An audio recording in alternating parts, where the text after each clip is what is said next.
PR, public relations, to build, maintain and protect a brand's reputation. I don't know if I have a reputation, and if I do, it's as that guy that went slightly, just had a little tiny mental breakdown. That's it, just a little tiny one. But thankfully, from my vantage point, it wasn't a breakdown, it was a breakthrough. And I just need to convince others. And so I wrote a one-man show called 0-1, which I'm taking to the Edinburgh Festival this year, 2026. And the show seems to be pretty good. Yeah. So hopefully I'll be taking it on tour afterwards. And I have such confidence in the show that I hired one of the best PR teams, best PR artists, Gabby Gerard, whose specialty is the Edinburgh Festival. And and I think that, you know, when you invest money in yourself, hopefully what it seems like to others is that it seems, you know, if you're willing to invest in yourself, then other people are more likely to do it, right? If nobody else believes in you but yourself, wait, no, how does it work? What's the phrase? You have to believe in yourself. Is it if you're, what is it? If you're not going to believe in yourself, nobody else will. That's the way around I was trying to say. If you're not going to believe in yourself, nobody else will. You know, that's where it has to start, from within. You have to do your own PR from within. Hence why I will be looking at how I can take responsibility for my own reputation. So I am at the build section of my public relations journey, and I'll be using the Edinburgh Festival to explore what can be done, but hopefully the strategy and tactics that I am going to be sharing in this video will be useful for you, whatever it is you're endeavouring to do. Okay, allons-y! Actually, I'm gonna just, I don't know why I stood up, I'm gonna probably do the video from here.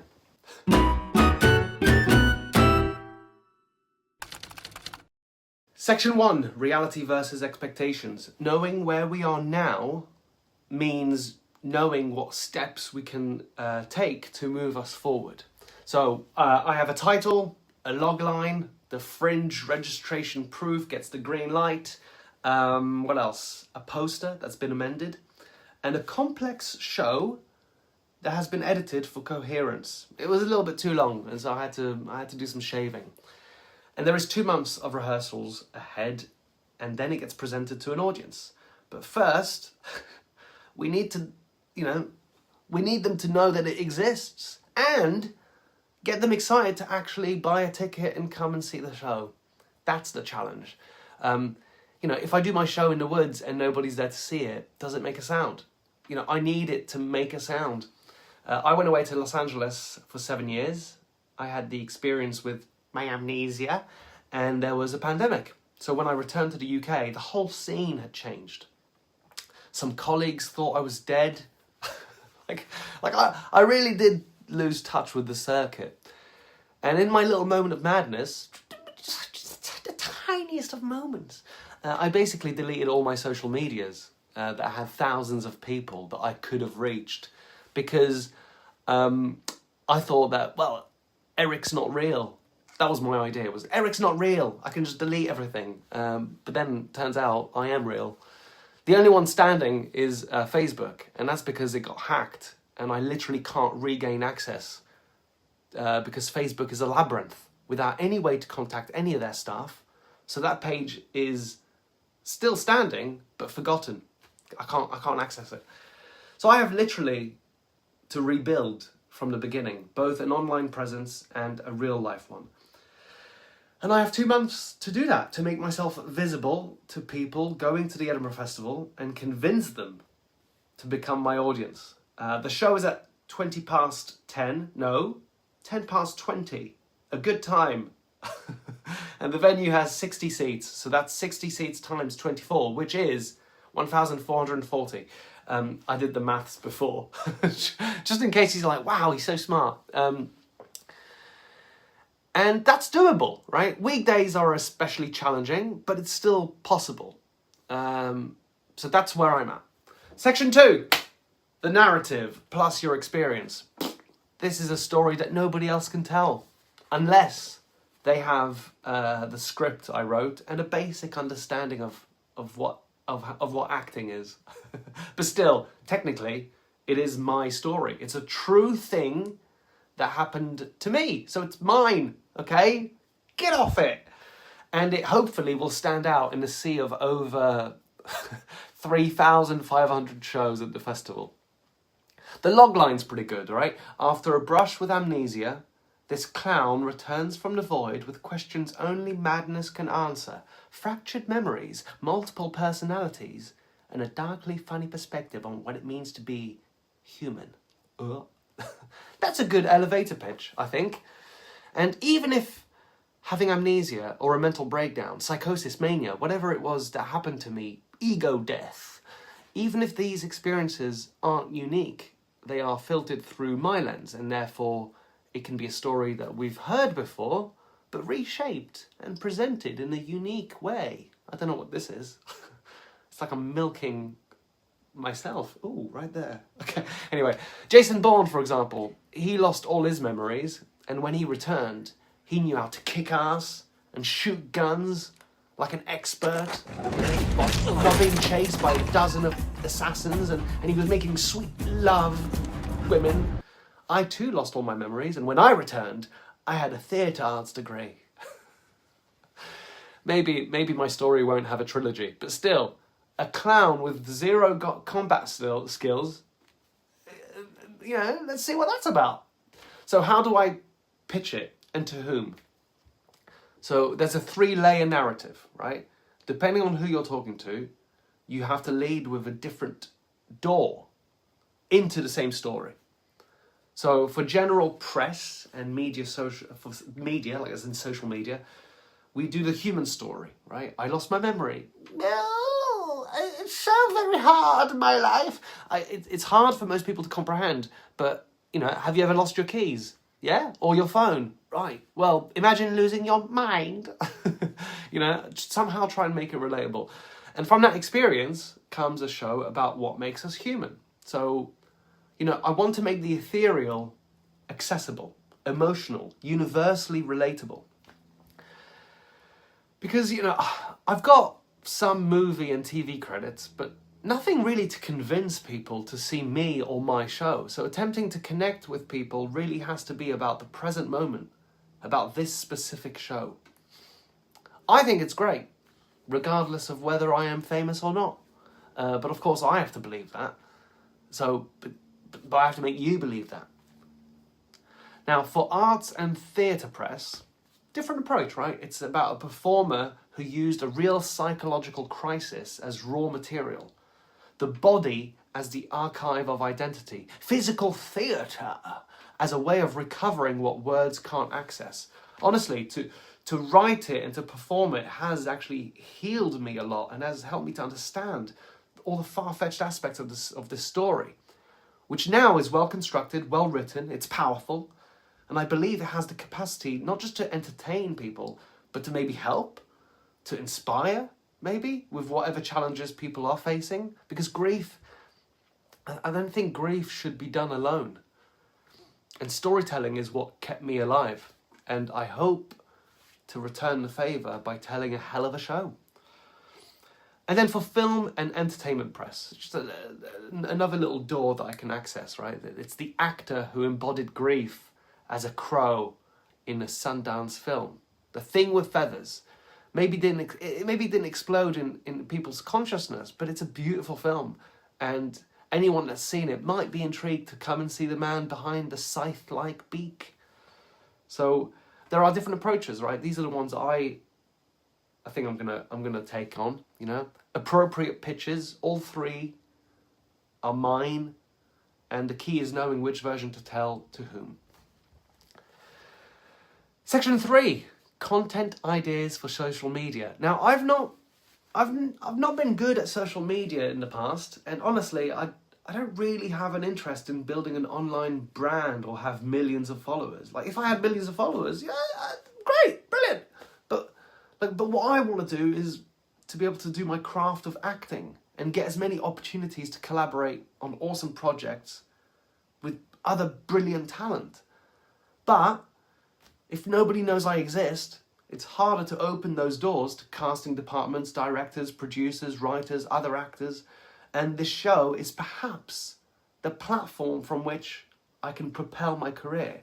The show might be the key to open those doors. And therefore, I need people to know that it exists, and therefore that I exist, cogito ergo bloody sum, and the internet can be a valuable resource and tool to build. Before we proceed on the strategy, let's be clear on something. 100 views might not be a lot, but if I was performing to 100 people in one room, that's not only a great little crowd, but that would sell out the venue for that day. I've got a 60-seater. So when building an online presence, we can't compare ourselves to others, nor can we be too critical of numbers. 100 views, that's pretty good. And yet, I sometimes feel disheartened by what I see. And I'll give you an example. There's the video that I did about what it was like to play Crow. A well-edited, funny, interesting, unique piece of content. And at the moment it has around 3,700 views. Not bad. And then last week when I did the Brighton preview, I was on the beach and I just made a silly, thoughtless remark about the pebbles on Brighton Beach. No editing, just a little quip. 3,300 views. I posted that because it made me laugh, but I wasn't even sure if I should post it because I didn't feel like I was saying anything of value. And that's maybe my insecurities making me feel like I'm not interesting enough. It's an interesting thing, right? To create content. Like, I think my biggest hang up about social media is that in a strange way I'm apprehensive about sharing my life in a way that's not curated and created for the purpose of building my career as a cinematic storyteller. And so these incredibly short, bite-sized clips, they feel like, to me, it feels like they're poisoning the minds of people, doom scrolling, keeping their brains trapped in short-term attention spans. It's a little scary, and a part of me doesn't want to add to the deterioration of people's minds. Long form is better for your brain. So how can I find balance? I don't know, but let's go. Creating content for social media. I'm going to poison the world. So between now and the Edinburgh Festival, the goal is not to promote the show. The goal is to make people feel like they're following a person, not a press release. So the difference between the Crow video and the Brighton video is that people just clearly liked me. I don't know. I made a video last year about creating quantity over quality, and the idea is that overthinking about perfection will slow you down to the point of inaction, while creating and adapting and having progress along the way will lead to multiple wins. You can't claim victory without entering the races. And if you want to watch that video, here's a link somewhere. I don't know how that works. Here? Is it here? So yeah, I am giving myself a challenge. 1 post a day for the 2 months leading up to the first show of the Fringe. Ugh, I don't want to. Posts can be related to the show or about my life in general, trending topics, anything basically that aligns with who I am. And that's what is meant by building a brand. I feel so icky doing this. And in every single post, without any exception, people need to know where, when, and a link to buy the tickets. That's the point, all right? It's to promote the show. Everyone has different ways of creating, content. Some people bulk batch videos. Some write lists of what they want to talk about. I have a few ideas of short videos that I'd like to create, but I'll be mostly playing with instinct and imagination. See if I can capture moments of inspiration. And when I do, I'll hit record and I'll just post it. Oh, I'm so scared. Okay, section 4. Your inner circle is your first press team. Yes, in the past, I've not really reached out to friends or family or colleagues or just any connections that I've had because I didn't want to bother them. Which again says a lot about maybe my mental health or my confidence or my belief in myself. But I assumed that, people wouldn't come to my show or they'd get tired of receiving constant messages about whatever's going on with my life. And so yeah, sometimes it might be important to have a little period of being shameless and promoting yourself. You know, maybe it's important for me to assume that my friends, my family, my colleagues want me to succeed. And if they don't reply, or don't come to one of my performances, or don't share a link to my poster of my show, that's all good. I have to assume the best. Everyone has their own life of ups and downs, and I can't presume to know what's going on in theirs. But to not knock on their door is foolish, especially in a time where, like Eminem might say, it feels like you only got one chance or one opportunity to seize everything you ever wanted. Would you capture it or just let it slip? His palms are sweaty, knees weak, arms are heavy. Anyway, you know what I mean. So before I contact a stranger, I need to activate the people who already know me. And the way I'm going to do that is I'm going to think in two circles. So circle one, I did that as if like I'm going to edit a circle. People that I know personally who work in media, journalists, producers, editors, friends. I'm going to make a list, and then I'm going to write down every person that I know personally who works in or adjacent to media. And these people don't need a press release, okay? They just need a message, like a personal message that, yeah, granted, I might copy and paste, but, hey, I've been working on something for the past year, and I'm finally bringing it to the Edinburgh Festival in August. It's the most personal show I've made, which is true. I'd love for you to be there if you can, and if there's any way you could write about it or share it, I'd be so grateful. Please, sir, can I have some more? No PDF, no attachment, just no subject line that looks like a newsletter, just a human message to another human who already respects me. Is there any out there? Okay, circle two. People in my network that I studied theatre, with at university. I briefly trained as a clown in Paris. I performed on a variety of stages. I've done TV and movies. So anyone I know, fellow performers with audiences, bookers with mailing lists, crew, cast, producers, even a researcher, a runner, a junior contact that I briefly connected with, and I still have their details. Invite them. Just invite everyone. I don't know if circle one and circle two are that different, really, but a share from someone with a real following in the comedy or acting world is worth way more than most paid advertising. And so, yeah, if the show connects to some of the same themes that I've worked with in the film or theatre that I've participated in, that means that maybe the people that have worked on those projects might be able to connect with my show and therefore might find it easier to share it with their audience. So the ask, right? What am I asking? I'm giving people 3 options in order of effort. 1, come to my show, August 6th till the 30th, and press tickets are available. And then number 2, write about it or mention it, a paragraph in a newsletter, a post on their platform, 1 sentence shout out on their podcast. Then 3, ask them to share a flyer or an Instagram post that I make on their timeline, in their stories. Even if just one person does that, it creates a ripple effect, right? Now, most people will choose option 3. That's fine. Option 3, multiplied across 50 personal contacts, like I said, moves more tickets than a press release sent to 100 strangers, I guess. It's so... If you don't ask, you don't get. Section 5, don't ask, don't get. Including all the aforementioned, one of the most important things I have to do is ask for the review out loud every single night. So after the show, hey, if you enjoyed tonight, the single best thing that you can do is leave a review on the Edinburgh Fringe website or on your Instagram, tagging me in it, and tell one person tomorrow. I would really appreciate that. Thank you so much. Reviews affect search ranking on the Fringe site, and words of mouth from night to night fills the second week, right? So, and that starts with asking. So you have to ask. And it's a lot easier to ask when you have a great show And I know I have a great show. So, and then section 6, your team and PR firm.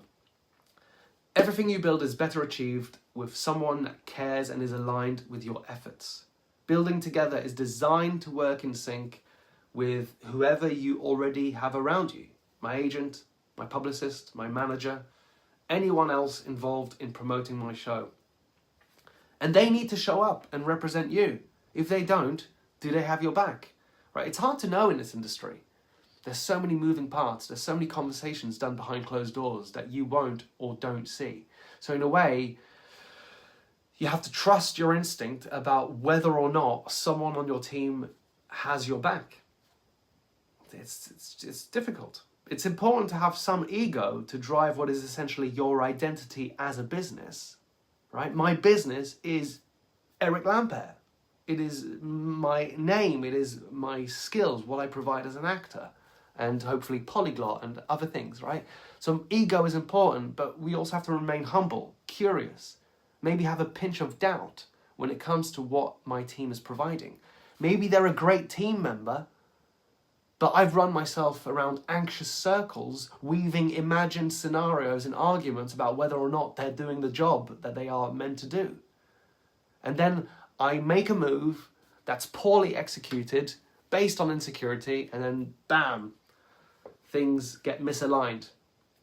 But it is worth asking, how much do they actually represent you? Is it aligned with you, your goals, your needs? It's important to ask. So when your Instagram, your press release, your agent's outreach, and your personal emails all carry the same narrative, that's when things start to move. Yeah. So there we go. I've got 2 months to get cracking, both with the rehearsal and with the PR. And yeah, I hope you enjoyed this video. I hope that maybe it was useful for you. I'd love to know actually what you're working on. Are you working on a show? Are you an actor? What exactly are you doing? Or did you just watch this video out of interest, but you're not even intrigued about PR? I want to know who you are, because otherwise I'm just talking to a screen. It's a bit weird. If you like the video, like it.